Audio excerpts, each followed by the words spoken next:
The current situation in Ukraine has the potential to unleash the horror of a high-intensity war on Europe. For Ukraine, it is potentially an existential crisis. For Russia, it could cause catastrophic losses at worst and a severe loss of face and deterioration in security at best. For Europe, it will cause more tension and exacerbate tensions between not just Europe and Russia, but various members of the European Union and NATO who have different levels of exposure to Russia. However, one power will benefit from any developments in Ukraine, be it full-scale war, a Russian step down, or anything in between. That is the United States of America. It has been evident since the mid-1990s that America and Russia would always maintain a somewhat hostile relationship. The Cold War may have been over by 1991, but the significant difference in world views between Russia and America meant that rivalry and conflict were inevitable. And indeed, the US and Russia have engaged in classic great power rivalry, be it over NATO expansion, missile shields, weapons treaties, as well as in places such as Syria, Georgia, and Ukraine. With the perception of a resurgent Russia in Syria, Georgia, and in spheres such as cyber warfare and Nord Stream 2 gas pipeline, and with the US perceived as faltering, America needs some wins and to put the Russians on the back foot. Ukraine presents Washington with a massive opportunity to regain the strategic initiative and, more importantly, destroy Russian momentum. Regardless of the military situation, a Russian invasion of Ukraine would be diplomatically disastrous for Russia. It would probably have dire economic impacts on Russia, not just from sanctions, but longer term from Europe turning away from Russian gas and other investments. A Russian invasion or incursion results in a more impoverished, isolated Kremlin, which suits the Americans fine. In any military incursion, the Russians are likely to suffer casualties. The Russian military is large, but it does not have the same capabilities the America or its main allies do in terms of precision targeting, ISTAR, tactical communications and control, or suppression of enemy air defense. This is still a force based on essentially a World War II model of heavy armor and artillery. Furthermore, Russia's air force lacks the suppression of enemy air defense capabilities the US has, such as the dedicated EA-18G and F-16 Wild Weasel squadrons operated by the US Navy and USAF respectively. Syria revealed the Russian Air Force to be still reliant on dumb bombing instead of guided standoff weapons. And despite its age, the Ukrainian air defense system is on paper still quite capable. Indeed, even America has never faced an opponent with such a large number of S-300 and Buk systems, even if they are older versions. Iraq's AD system in 1991 was already largely obsolete, with ancient systems such as S-75, S-125 and 2K-12 Cub, and its French-designed Kari management system compromised.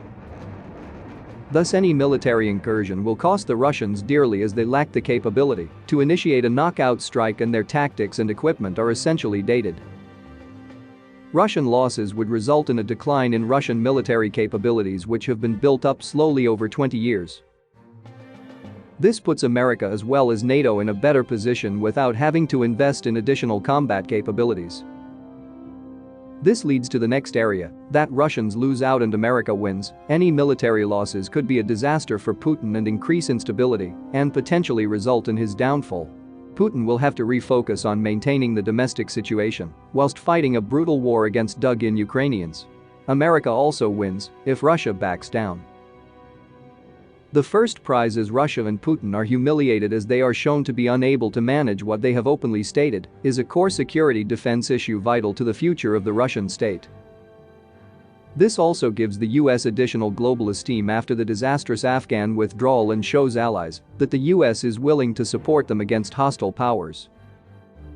The long-term prize is that Ukraine has fallen out of Russia's orbit and can head towards NATO membership. Ukraine offers America and NATO some very plump opportunities. First, its air bases are very close to key Russian areas, which means American F-35A tactical stealth fighters can strike Moscow. These jets are not currently nuclear capable, but will be in the future. Ukraine could host American nuclear weapons in a similar arrangement to what Turkey, Belgium, Germany, and other NATO states already do. As such, Ukraine gives America a very potent first strike capability, even if it relies on manned aircraft and not intermediate-range missiles. The other opportunity is the Black Sea, especially if Russia returns to Crimea. If Ukraine and Georgia both join NATO, the Russian Black Sea fleet is hemmed in on three sides. If Crimea is returned to a NATO-allied Ukraine, then the Black Sea fleet is basically worthless as it can easily be blockaded in its port at Novorossiysk.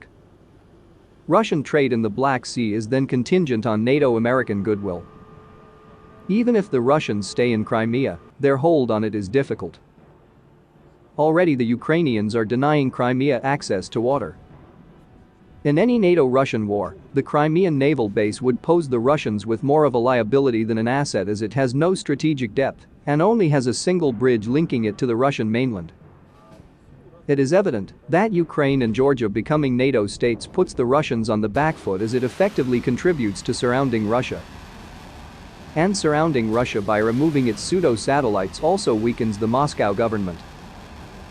Any decrease in Russian power, especially if done cheaply by expanding NATO, empowers the US, which can then reallocate resources to a more critical Asian region, where the US has been unable to create an effective counter-China strategy. However, if Russia goes to war in Ukraine, America still wins due to adverse economic, diplomatic, and military ramifications on Russia.